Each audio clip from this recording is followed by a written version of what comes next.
Pongezi hizo amezitoa wakati akizindua jengo lenye ghorofa 2 lililojengwa katika usharika wa Nguruma, jimbo la Magharibi, Dayosisi ya Meru mkoani Arusha, ambapo amesema ujenzi wa jengo hilo ni kielelezo bora kwa kanisa, serikali na jamii kwa ujumla.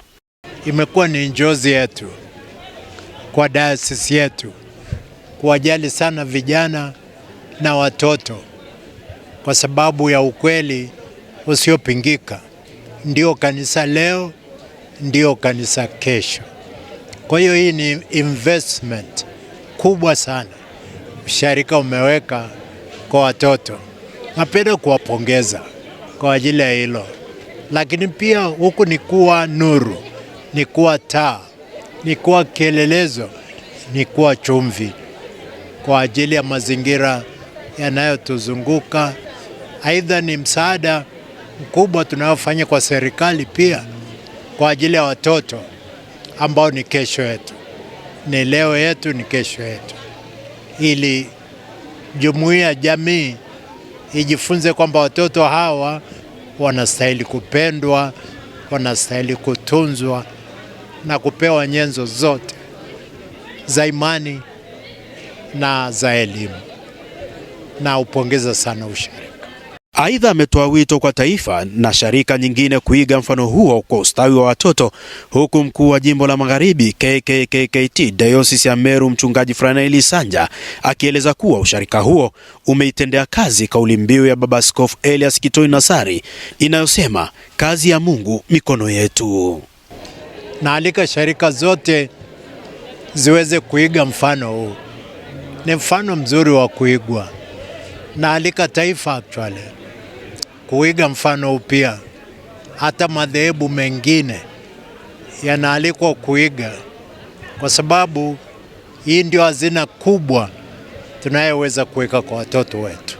Ukiangalia ni usharika mpya, lakini kwa kweli wametoa somo kwa sharika nyingine jinsi ya kuifanya kazi ya Mungu, na hasa tukiungana na kauli mbiu ile ya Mheshimiwa Baba Askofu, kazi ya Mungu mikono yetu, mikono yetu kazi ya Mungu. Tumeona washarika hawa Nguruma jinsi ambavyo wamejitoa kwa mali zao, kwa uwezo wao, bila kutoka, wakijua kwamba wanachokifanya ni kwa ajili ya utukufu wa Mungu.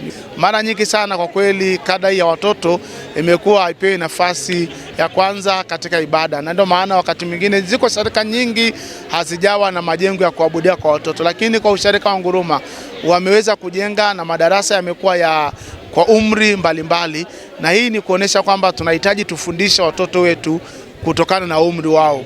Awali akihubiri katika ibada hiyo, Mchungaji Amani akiwa amesema kila Mkristo anapaswa kuwa mpatanishi, huku mchungaji kiongozi wa usharika huo wa Nguruma Mchungaji Baraka Kahaya pamoja na mhandisi mshauri wa usharika huo Victor Anderson na mmoja wa washarika Margaret Kahaya wakieleza umuhimu wa jengo hilo.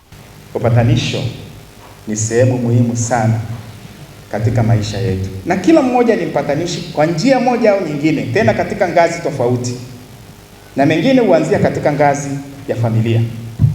Jinsi tulivyoketi mahali hapa, tulitoka katika familia mbalimbali, tumejengwa, tukaonywa, na wakati mwingine tukiwa wadogo tukachapwa, lakini nia ni kutujengea msingi mzuri wa kutusaidia katika maisha yetu. Maono yetu, jengo hili lina sehemu kuu 3.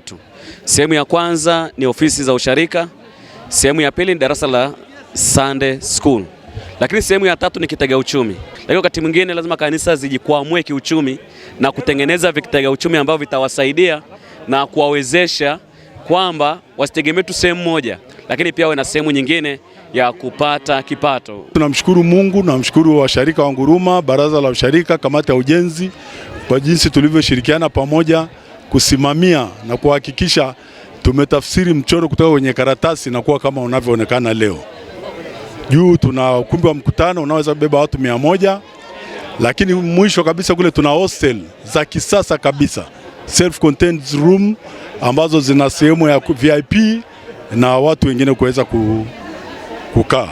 Tunatamani pia tujenge na kanisa letu lizidi kupanuka, kwa sababu kupitia tunajua Kristo wengi watajaa kanisani kwetu. Kwa hiyo tunashukuru. Eneo letu ni dogo sana, lakini kwa ushirikiano wa Kristo wa Nguruma tunaamini tutajenga kanisa litapanuka na tutapata Wakristo wengi zaidi na zaidi. Kutoka katika usharika huu wa Nguruma, mimi ni Elihuruma Chao, Upendo TV habari.